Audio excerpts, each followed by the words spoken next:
What's up, y'all? Your girl Shay Diddy backstage live at the G-Eazy tour with the man of the hour, G-Eazy. What's up with it? Welcome home.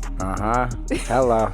You know what I was saying about G-Eazy is that one thing that he does every freaking time, drops a new album, make sure he does 1 or 2 nights at the Bay. Oh yeah, off top. Why is that you have to make sure you always come home first? That's routine. You know what I'm saying? That's just mandatory. In any tour I ever do, these are always my favorite shows. Right.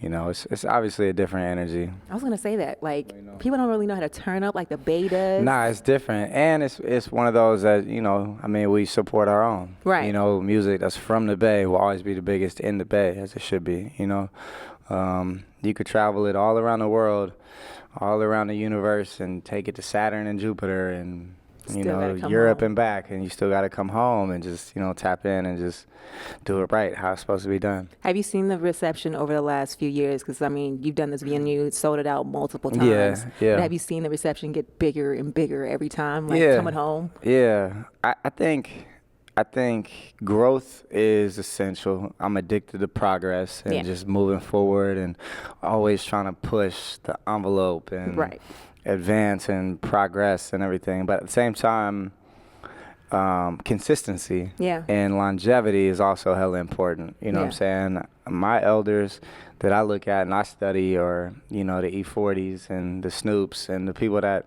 the Hoes, people who have stuck around for 20 plus years in this game, 25 plus years, and still are relevant and still matter, and that's just as hard as, getting to the top. And you know what I'm saying? You could do arenas and stadiums and all that, but can you last for 25 years type of thing? And I just feel blessed that we've been doing this for a few years now, and we're still in it. Yeah. You still talk to Shay. That's crazy, right? It's always, come on. No, I was going to say, though, because listening to your new album, Beautiful and the Damned, by the way, 20 tracks, fire. Thank you. Love you for that. Thank you. But I was going to say that I kind of noticed that you've always given some of yourself or some of your personal thoughts and feelings on your album, but this one I feel like G-Eazy kind of went deep on this one a little bit and started talking about things I wasn't expecting you to talk about. Yeah. And so if you haven't heard the album, I'm gonna make you go listen to it because I'm not gonna tell you what I'm talking about. Yeah. But there are some points on there where I was like, G, do you feel like you're giving up too much information right now?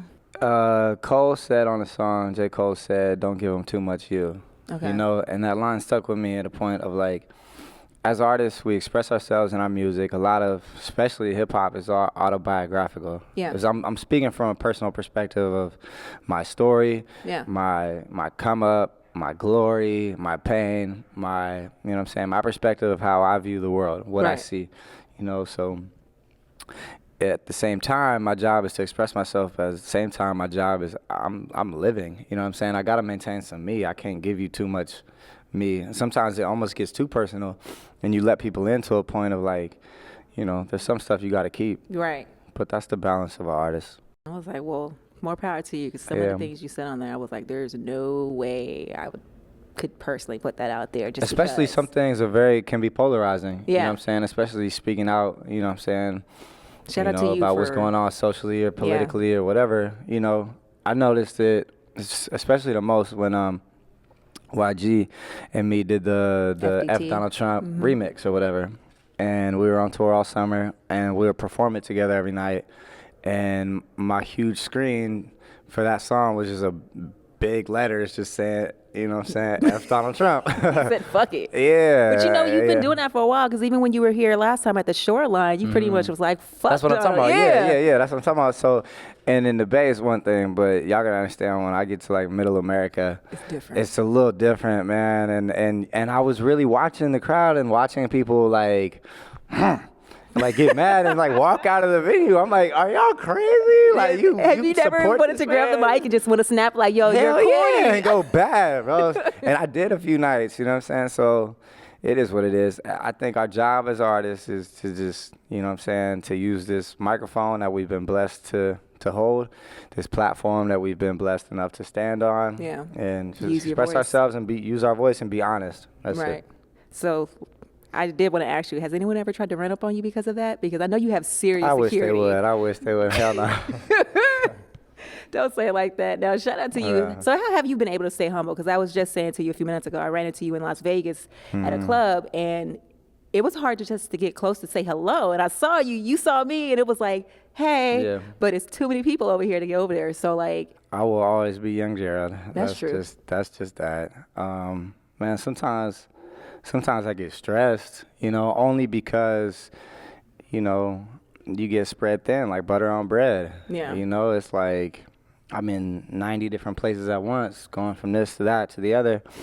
And the only time I get stressed is when it's somebody like, you know, who the section is so crowded full of everybody that I can't even get over to you to say what's up, somebody I've known forever, you know what I'm saying, or something like that. And it's just like, I don't ever want people to take it the wrong way and think like, oh, he's so Hollywood, not, because I'm not. It's like, not that. it's just, you know, it's just life gets crazy and hectic. But at the same time, you just got to carve out that time to make sure, you know, you remind those people that, yo, what's up? I did see you last night. My bad, I didn't get to say what's up. You know what I'm saying? It's love. I think that everyone gets it. It's hard in this industry, especially. But for you, I do want to know what's coming up next, because I know you're on tour right now. Then you're going internationally pretty much until June. Yeah. And then what's after?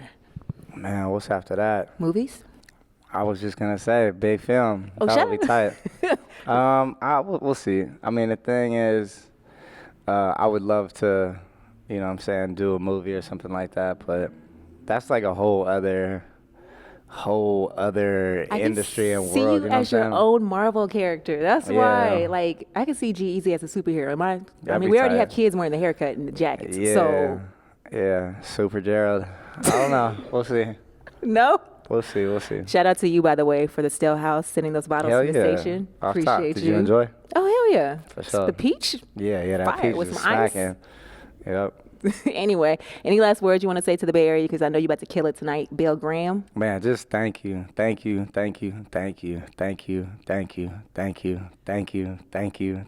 getting on my beast mode right now. The positive version. Nah, just for real. Like, I've obviously been dreaming about this kind of stuff for a long time. So just to get the love. Today, I was coming across the bridge, and I fell asleep in my Uber. Really? And then I woke up like halfway through the bridge, and I asked the Uber driver to put on KMEL, and right when he put it on, there was No Limit. And that's when I did the little Instagram story. I was like, hey, I'm home. And it was just a tight feeling, and I just feel like, you know, just, man, you know, being a kid, just dreaming about this kind of stuff, and then it really actually happening and coming to fruition, and just, you know, being able to maintain. So it's a beautiful thing. I'm grateful.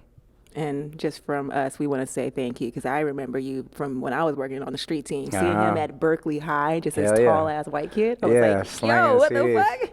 So here we are 10 years later, he's still doing his thing. 10 years later, that's crazy. Well, man, you making me seem old now. You're not that old like that. That's high school. You look like a freshman. Anyway, wrapping things up, your girl Shay Diddy backstage with G-Eazy at the G-Eazy tour. It's 106 KMEL.